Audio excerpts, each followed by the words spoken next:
असली हकदार कौन होता है और वह कौन से कर्म है जिन्हें करने मात्र से प्रत्येक मनुष्य के सारे कष्ट और पाप नष्ट हो जाते हैं। मित्रों, एक बार की बात है, धरती लोक पर 3 मनुष्य और 1 औरत, मतलब 4 लोगों की मृत्यु एक ही साथ हो जाती है। उन सभी लोगों के अपने अपने विचार थे, साथ ही वह सब। मित्रों, दुनिया के प्रत्येक मनुष्य की यही सोच है कि जो मनुष्य पुण्य कर्म करते हैं, सिर्फ उन लोगों को ही स्वर्ग की प्राप्ति होती है तथा पापी नीच क्रूर लोगों को नरक में जाना पड़ता है। मित्रों, यहां पर आप गलत हैं। वह कैसे? मैं आपको एक कथा के माध्यम से बताता हूं कि स्वर्ग में जाने का अभी लोग अलग अलग प्रदेश के भी थे, परंतु संयोगवश उन चारों का अंत एक ही समय पर हो गया था, जिसके कारण यमराज जी के दूत उन चारों को लेने के लिए ठीक उसी समय पर आते हैं। मरने वालों में से एक व्यक्ति तो मगध देश का राजा था, दूसरा व्यक्ति एक धनी व्यापारी था, तीसरा व्यक्ति एक पूजा पाठ करने वाला पंडित था और चौथा एक गरीब औरत थी जो दिन भर मेहनत करके अपने परिवार का पालन पोषण करती थी। यमराज के दूत इन चारों के पास आए तो चारों की आत्माओं को लेकर यमराज के दूत मृत्यु के देवता धर्मराज की सभा में आकाश मार्ग से लेकर जा रहे थे। जब यमराज के दूत उन चारों आत्माओं को लेकर यमराज के सभा में पहुंचे तो वे चारों आपस में सोच रहे थे, हम चारों में से कौन स्वर्ग में जाएगा और कौन नरक में जाएगा। उस समय मृत्यु के देवता यमराज अपने आसन पर विराजमान नहीं हुए थे। तभी चारों ने आपस में बातचीत करते हुए तीनों मनुष्य कहने लगे कि मुझे तो स्वर्ग की प्राप्ति होगी, परंतु मैंने अपनी कमाई का अपना 30वां हिस्सा सदैव दीन दुखियों की सहायता में लगाया है, जिसकी वजह से मुझे अवश्य ही पुण्य मिलेगा। प्रभु यमराज मेरे शुभ कर्मों को देखते हुए मुझे स्वर्ग में अवश्य भेजेंगे। इस बात को मैं पहले से ही जानता हूं। मित्रों, व्यापारी की बात सुनते ही वह पंडित बोल पड़ा और कहने लगा, अरे भाई, क्यों तुम सभी फिजूल की बातें कर रहे हो? स्वर्ग में जाना कोई आसान कार्य नहीं है। सबके साथ में वह जो औरत थी वह शांत खड़ी थी। सबसे पहले राजा कहने लगा, मुझे यमराज जी तो पक्का स्वर्ग में ही भेजेंगे, क्योंकि मैंने सभी की बहुत सहायता की है। मैं तो एक विश्वविख्यात राजा हूं। मैंने अपने अनेक सत्कर्मों से धरती लोक पर अपना खूब नाम कमाया है, जिससे प्रत्येक मनुष्य मेरे राज्य में अत्यंत खुश था। चारों तरफ सभी लोग मेरे अच्छे कर्मों की चर्चा करते हैं। कभी भी कोई मेरे द्वार से खाली हाथ नहीं गया। मैंने सभी को भिक्षा दी है। मुझसे जितना हो सका मैंने उन्हें उससे बढ़कर दिया। वह इसलिए कि वह मुझे आशीर्वाद दें, जिससे मुझे पुण्य मिला और वह जीवन भर मेरा नाम कभी ना भूल पाए। हर तरफ मेरे नाम का ही गान हो। मेरे मगध राज्य में मेरे ही नाम का गान हो रहा है। वह राजा आगे बोला, मेरे द्वारा दिए गए दान से लाखों लोगों को खाने को अन्न मिला और रहने को आसरा मिला। इसलिए मेरे कर्म और लोगों द्वारा दिए गए आशीर्वाद को देखते हुए यमराज मुझे पक्का ही स्वर्ग में भेजेंगे। मित्रों, राजा की बात सुनकर जो वह धनी व्यापारी था वह कहने लगा, अरे भाई, मैंने तो पृथ्वी लोक पर रहकर खूब धन कमाया, फालतू का खर्च नहीं किया और उस धन से मैंने लाखों लोगों की सहायता की। स्वर्ग में जाने के लिए दान के साथ साथ पूजा पाठ भी करना पड़ता है। इसलिए स्वर्ग में जाने का सबसे बड़ा हकदार तो मैं ही हूं, क्योंकि मैंने भगवान का नित्य पूजा पाठ किया है। मेरा पूरा जीवन पूजा आराधना में ही बीता है। मेरे द्वारा किए गए शुभ कर्मों के कारण ही धर्मराज मुझे स्वर्ग में अवश्य भेजेंगे। पंडित ने कहा, यह बात मैं अच्छी तरह से जानता हूं। इस प्रकार तीनों ने अपनी अपनी बातें की।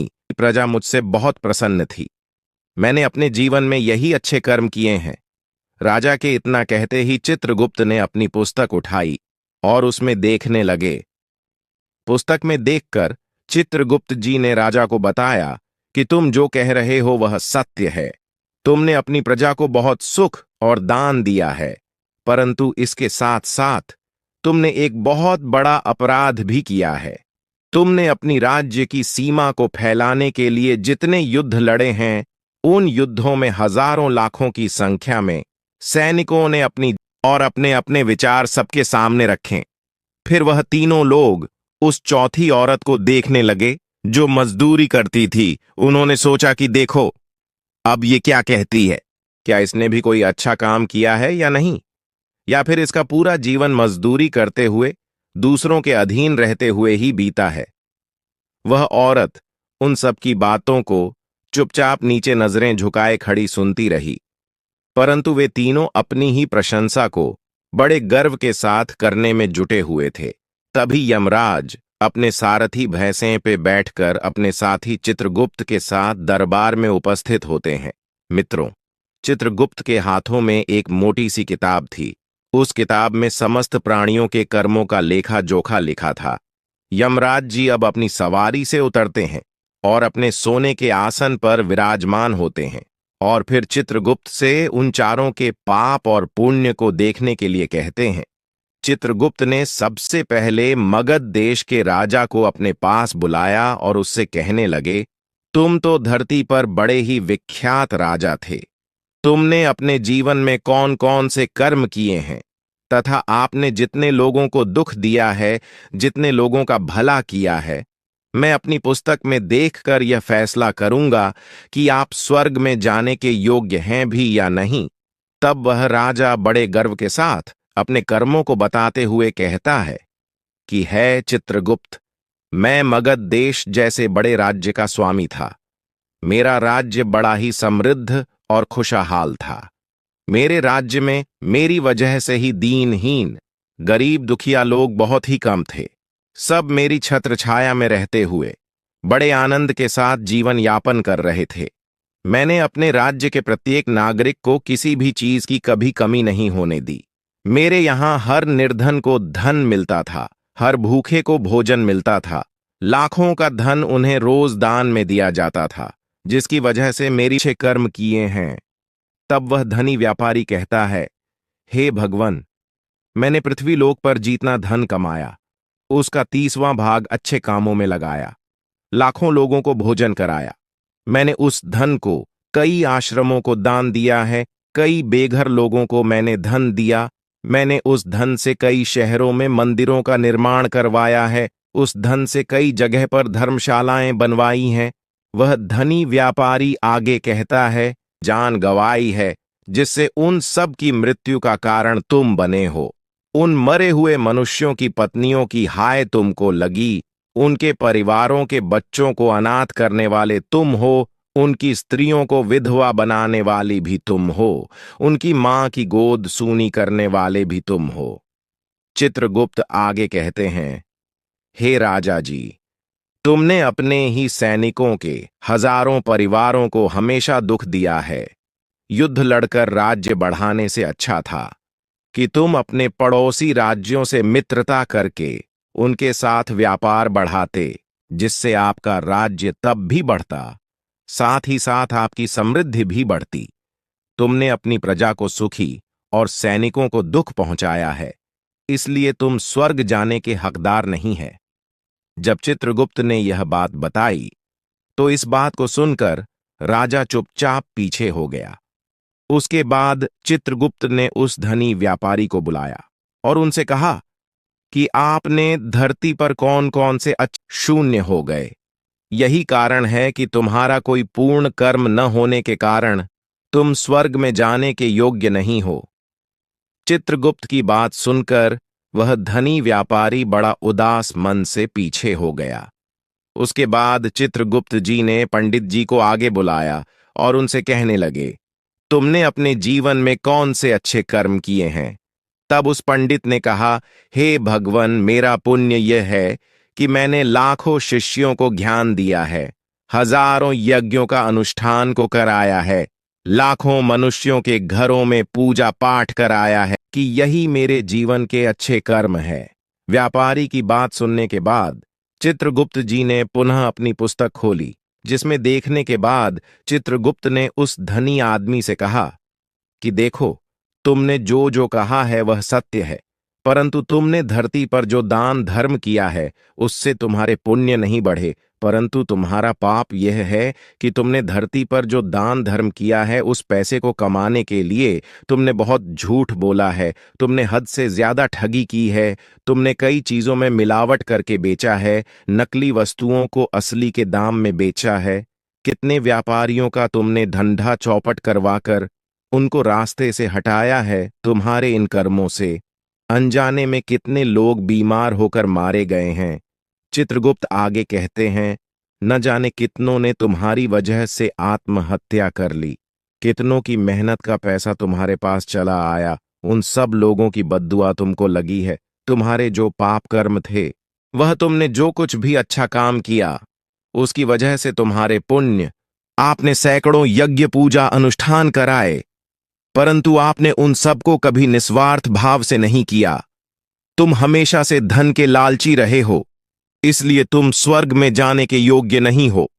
अब वह पंडित भी उदास होकर पीछे हो गए। अब बची अकेली औरत, अब वह मजदूरी करने वाली औरत, यह सब देखकर बड़ी हैरान थी।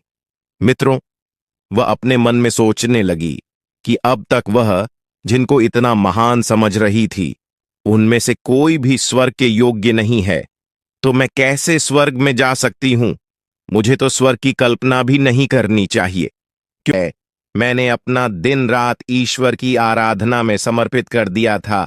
मैंने अपनी बुद्धि के चलते 1000 कन्याओं का विवाह कराया है, लाखों लोगों की आत्माओं की शांति के लिए पिंड दान श्राद्ध कराया है, मैंने अनगिनत लोगों का मार्गदर्शन किया है। पंडित कहता है, इससे ज्यादा शुभ कर्म और कौन सा हो सकता है?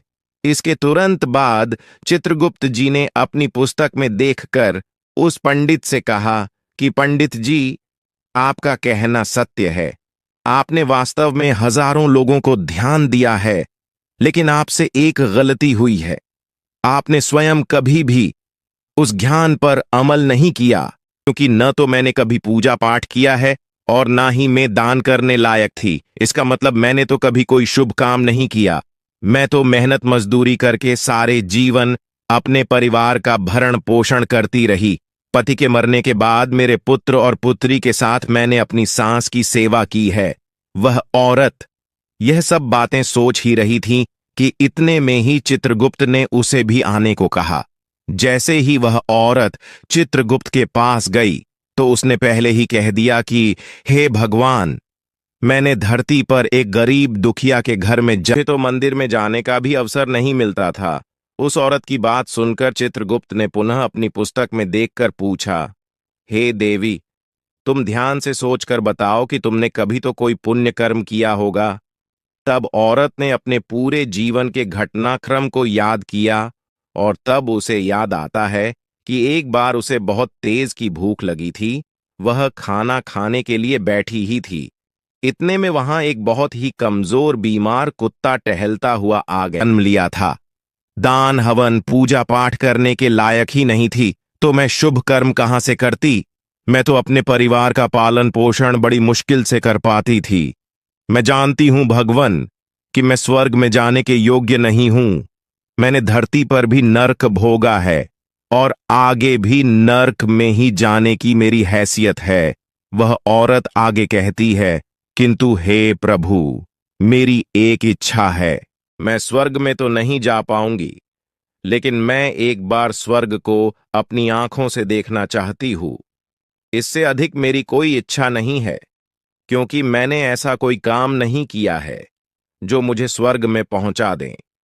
क्योंकि मेरे पास इतना समय ही नहीं बचता था कि मैं लोगों की सेवा कर सकती।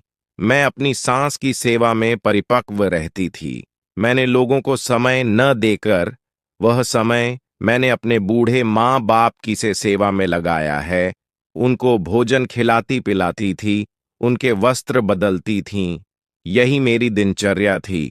मुझे